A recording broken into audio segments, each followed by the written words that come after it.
ไม่สูงค่ะเมื่อได้เป็นวันที่25เดือนธันวาคมที่4ปี2026ได้ตอนแรกข่าวใส่หมอหอมมีข่าวเงาเพศสภาวะมาเปิ้นเผาข่าวโว้3โตแม่ลูกถูกหญ้าฟ้าผ่าถึงที่บ่รู้สึกสาใจกว่าข่าวเงาเที่ยงโหนึงค่ะล่มเลี่ยงหลงพัดเข้าที่เว้งเก้งใหม่ตึกเคิกเฮิรนเยก้นหวานก้นเมืองในหมวก1เหงหลังไหนอันดังเปิ้นได้ก็เข้ามาถ่อมด้วยข่าวโหในค่ะเนาะ โว้3โตแม่ลูกค่ะถูกหญ้าฟ้าผ่าในมื้อวันที่24เดือนธันวาคมที่4ปี2026ได้เอาข้าวยามกลางใน2โมงค่ะฝนล่มหลงในตกในค่ะติเลยว่าบางทีก็ตกปานกลางบางทีก็ตกแฮงแต่ลองได้ก็เป็นกว่าที่ในเจดวนนครพนมเมืองไทยค่ะต่อถึงเมืองเลียงเนี่ยค่ะเพราะว่าเมืองเลี้ยงเหย้าในเลอเสว่าฝนล่มหลงเหย้าค่ะเลยเกิดขึ้นเปิงเป็นฟ้าผ่าป้าเนี่ยค่ะเนาะตีวานดานปากน้ำชัยบุรีเจอเว้งท่าโอเทนค่ะถึงที่เฮ็ดให้ด่วนจ่ายอายุ14ปีอันตึกเฮ็ดเขาเฮ็ดพักอยู่ที่ในซึ่งไฟนั้นซัมบ่ปินตาหายลงกว่าจังเนี้ยนะก็เป็นปอเนี่ยก็คิมเน็ตเอาลูกจ่ายส่งกว่าที่โรงยาค่ะเลื่อนสุดก็ลอดเพในว่ายหลังเซโฟนเหิดเย้าหยาเย้าใดเนาะก็เป็นอันปอหลวนใจอายุ49ปีเนี่ยค่ะก็เลยกว่าด้วยตีคอกโวอันเขาเลี้ยงไว้ห่างไกลกันตั้งเฮิรนหมอก2กิโลเมตรนะคะหน้าเฮิรนเขาในเลี้ยงไว้โวหมอก10โตวค่ะ เพราะว่ากว่าตุ้ยเนี่ยก็มีโวตัวแม่อายุ3ปี4เดือนค่ะเนาะคมตั้งลูกของโวน่ะ2ตัวตัวหนึงเนี่ยอายุ2ปีครึ่งแทงตัวคำอายุ4เดือนถูกหญ้า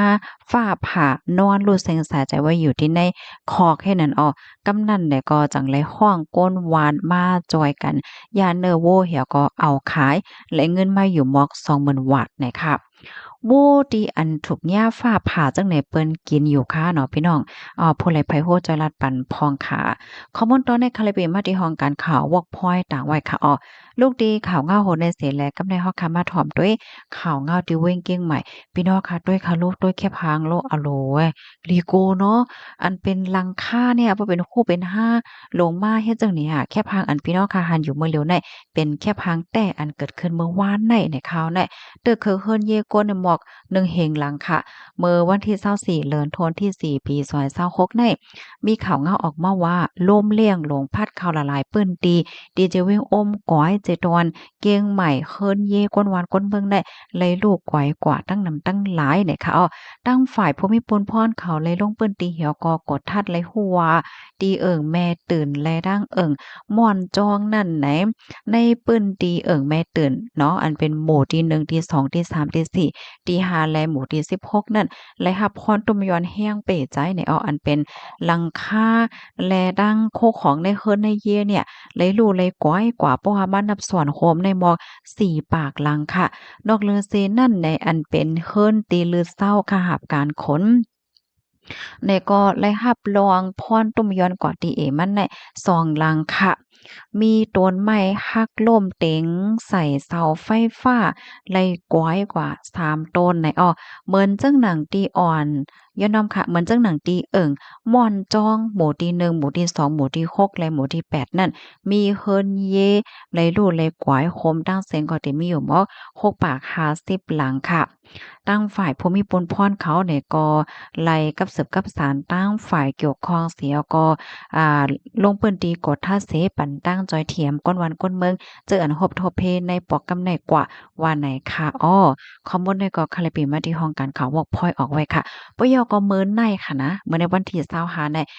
ตั้งฝ่ายฟิงฟ้าเขาในปันฟังเติ้นน่ะตีเมืองไทยตอนเหนือแน่เหมือนจังตีแม่อ้ายเนาะเมืองฝางเว้งแหงเก้งเหลาในแต่ตกแห้งเนี่ยค่ะ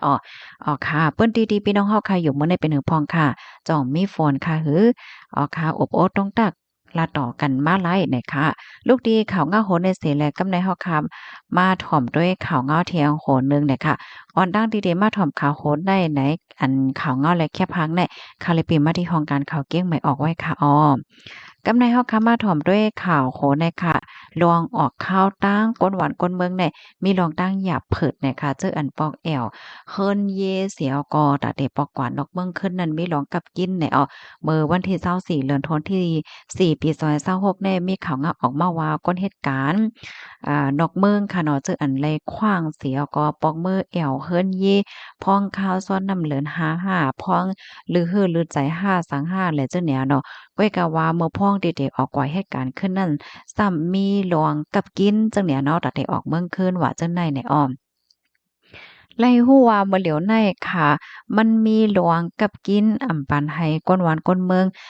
เจออันหรือการเรื่องงานเสียก็ออกกว่าเหตุการณ์ที่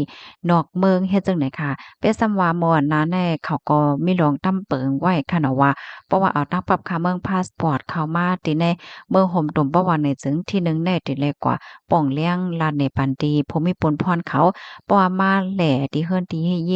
ยี่ยวหยาย่าวอ่อนตั้งหาวันในหาไลส่งข้อมูลสาวเสียงหลักฐานกว่าที่ห้องการลงฝ่ายแห่งการที่ในปีต่อเพราะว่าห้องการลงเปิ้นปันขว้างยาวเปิ้นได้เปิ้นแพ้เซ็นจื้อเฮาค่ะมาตั้ง Telegram เพราะว่าจื้อเฮาออกมายาวเฮาค่ะจังๆไล่ขว้างออกนอกเมืองกว่าให้ได้นั้นขนาดเนาะเป็นส่ำว่าตั้งฝ่าย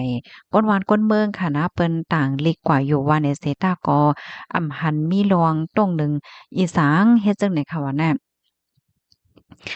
ย่อก็มีลองตอบอีสังเยียนไว้อยู่เฮ็ดจั่งนั้นแหละค่ะย้อนว่า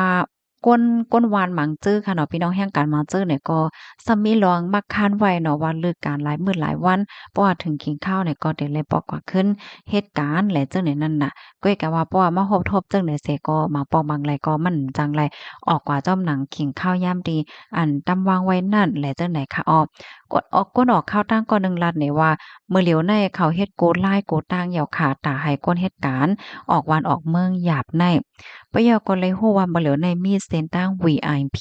อันเป็นก้นในตาเฮิรหมิ่นและเจ้าหน้าที่ฝ่ายแห่งการข่าวร่มกันเหี่ยวก็เฮ็ดกินไว้เพราะว่าปันเงินไล่หมวก30ต่อถึง40เสียนเปียในได้ก็ออกกว่าเลยอยู่ค่ะเตเลยว่าเขาจัดการเด็กเต็งก้นเหตุการณ์ตอนตาหากินลายลับนั่นยาวค่ะใน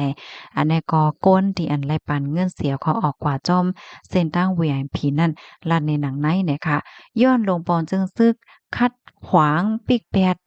ลายกูเมียวเหนือก้นเหตุการณ์จื้ออันขึ้นเบอร์ใจเฮิรนนั่นแหละจุ่มจอยเถียมก้นเหตุการณ์นอกเมืองเขาเปิ้นเผาปันฟางสติว่าสังอ่ำมีลองตั้งอันลำลองเต้ๆเพราะว่าเนี่ยจึงก้นเหตุการณ์จะอยู่นอกเมืองไหนเนาะไปหลีเมอไปหลีเมอขึ้นไปหลีเมอแอวขึ้นพองข้าวคิ้วในเนี่ยค่ะข้อมูลตอนนี้ก็ค่ะเลยปิมาที่ห้องการข่าวเงาหางเสียงใต้เตรียมต่างไว้เนี่ยค่ะในก็ได้เรียกว่าเป็นข้อมูลที่อันลำลวงเฮ็ดจังได๋ค่ะเนาะเป็นส่ำว่าตึกกรรมเฮ็ดจอมหนังเปิงที่อันเพิ่นตำวางไว้ว่าในเซตาก็เพราะว่าเปิ้นตรงหนึ่งอำปันขว้างว่าสวรรค์นี่ก็มันก็หยาบกินเที่ยงจึงหนังว่านั่นในยาวค่ะเนาะ